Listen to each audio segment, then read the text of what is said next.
Paranoia Agent is the most difficult review that I've ever made because I can't spoil it, but then again, at the same time, to really understand anything, you have to read in between the lines of everything that you're seeing. In fact, this series is so complex that many people who watch it come away with a completely different understanding of the plot. On the surface, Paranoia Agent appears to be a psychological mystery with elements of drama, but actually I'd label this as a social parody. It's more of a mental puzzle than a linear viewing experience, offering a barrage of allegory where some references stick and some references won't. You need to watch this series twice. In fact, I watched it twice this week, but don't get discouraged. While Paranoia Agent presents an abundance of allegory, the most important meanings are explained within the last episode. You just get bonus points for figuring it out sooner. Superficially, Paranoia Agent is a mystery thriller revolving around a girl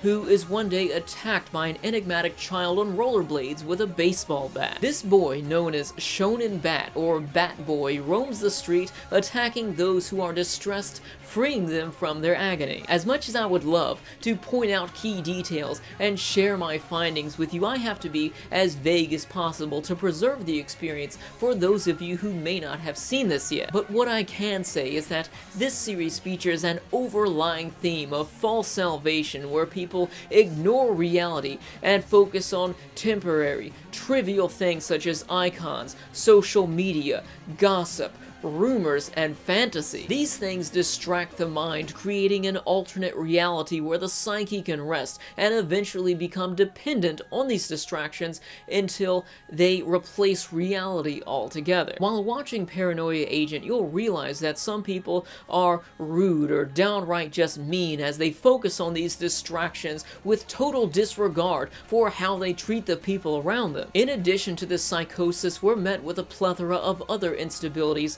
such as depression, agoraphobia, split personality syndrome, and the list goes on. You'll find that some characters are downright disgusting human beings, bullying people, some at school, some at work, and some people are just disgusting perverts. While flawed, these characters breathe life into the series, making it feel more realistic, seeing that all of these characters have a breaking point. Paranoia Agent has no main character. Its perspective shifts depending on who the story is focusing on at the moment. Despite there being no main character, most of the people that the story focuses on share with you their background and undergo some form of development. In addition to the evolution of characters, we witness the growth of ideas or rumors into reality, playing a trick on your mind, making you pay attention to every little detail, trying to decipher what's real or what's imaginary. What keeps the story from becoming too convoluted is how most of the major characters are connected to each other in one way or another. A few noteworthy scenes that are safe references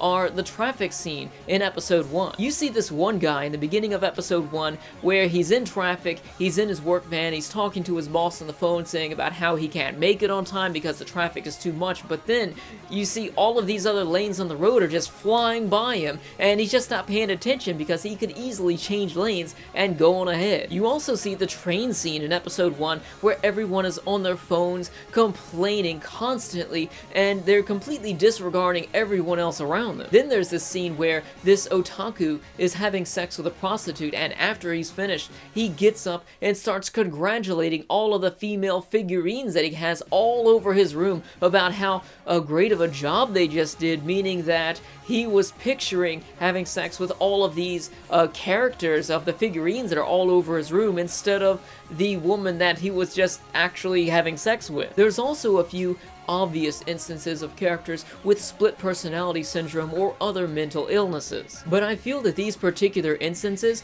are made so apparent that you overlook more inconspicuous issues with other characters until your second time around. The visuals are very important here. You have to pay attention to subtle changes that can happen because they can be a key tell as to what's real or what's imaginary. The characters are drawn very realistically, mostly being very proportionate, but at times you can spot a key shift in the art style, making these characters look more anime-like, or making it look like they're in a manga or a painting or something like that. And these key shifts in art style are things that you need to pay attention to. I feel that the art style is beautiful, circumstantially changing to match the needs of the series, becoming everything that it needs it to be. But technically speaking, there are a few flaws with the animation, where they take a few still images and post them over a few dialogue scenes, but they're only dialogue scenes, so it's not really that big of a pet peeve of mine as compared to Berserk, where some of the action scenes had a still image and you heard some of the fighting going on. That is something that's more substantial as far as the complaint goes, so it's not really that big of a deal. This soundtrack was composed by Susumu Hirasawa, whose previous works include Millennium Actress and Berserk. The soundtrack was beautiful, but the track that stands out the most to me, as well as everyone else probably, is the opening theme. As far as the voice acting goes, both times I decided to watch this with the Japanese audio to eliminate any form of variance that the translation of the script may have, but I do hear that Paranoia Agent has a great English dub, and from the bits and pieces that I saw of it in the English dub, I can tell that they did do a good job of that. So if you're gonna watch this, feel free to watch this with the sub or with the dub. So for my overall score of Paranoia Agent, I give it a 9.5 out of 10. The only flaws that I found in this series were a few episodes scattered throughout that focus on a few characters that seem to be irrelevant to the overall plot, but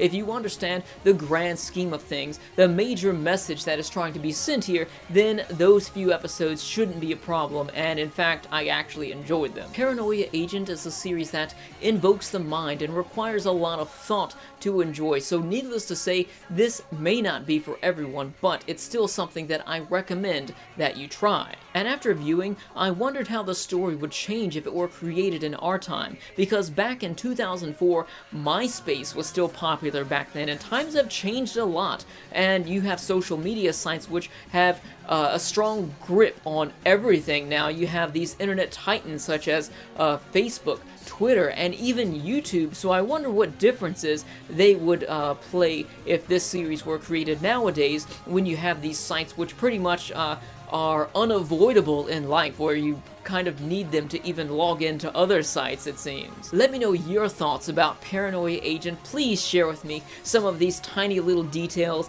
that you may have spotted in the series that you don't think anybody else saw, and I can share back with you some of the things that I spotted. Please give spoiler warnings too, and I was really itching to have this conversation with people about some of the smaller details that we spotted in the series, because each time you watch it, you uncover new things. So let me know your thoughts about that and the series in general, and thank you for watching. Thank you for your support with your likes and comments, and I'll see you next time.